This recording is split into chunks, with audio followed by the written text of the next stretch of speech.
Christopher Hedges, I wanted to salute your courage for writing articles like that. It's Christopher Hedges. Christopher Hedges. My apology. That's an insult, actually, Hedges. Mr. Hedges, I appreciate you. You can tell because I'm sober. That's right. And believe me, I've been here a couple times to know. The thing is this. What are your feelings on the Walt and Mearsheimer book, The Israel Lobby and U.S. Foreign Policy? I mean, it's a best-selling book. It talks about the Likud neocons and how they pushed us to war with Iraq, and how I'm finishing the question, and how they're about to do the same with Iran, and how concerned you are about going to war with Iran as well. First of all, it's a terrible book. It's a great book. And I admire them, and I admire Jimmy Carter as Amy does. I've always thought Jimmy Carter was our most underrated president, and he certainly proved it many times since he left the presidency. In terms of Iran,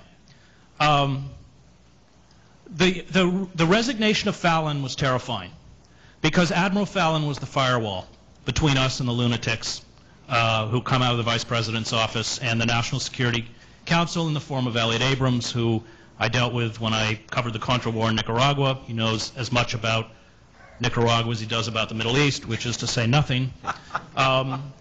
It's scary because Fallon had a spine in a way that Petraeus does not. Petraeus is a careerist, and that's been made clear. He will do anything to advance his career, and unfortunately,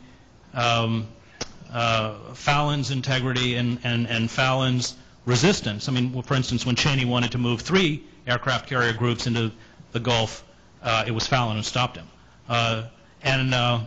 It's so insane to attack Iran. It's almost incomprehensible for those of us who come out of the Middle East. The consequences would be so devastating and so counterproductive to us and to everyone who lives in the Middle East. And yet, I think finally we can't count it out.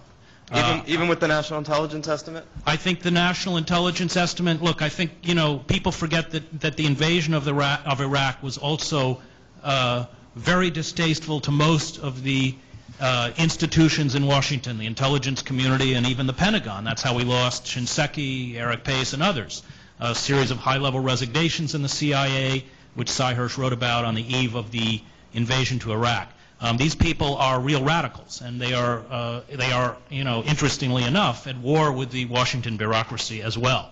And the intelligence estimate was an effort by the part of our 16 intelligence agencies to speak out with one voice against a war in Iran in a way that they didn't in the lead-up to the war with Iraq. But I think the loss of Fallon and the promotion of Petraeus to CENTCOM is not a good sign. So it's not off the cards. Thanks for watching. Please subscribe and check out Tom's Representative Press channel. It's a channel you'll want to subscribe to as well. See the link in the video description.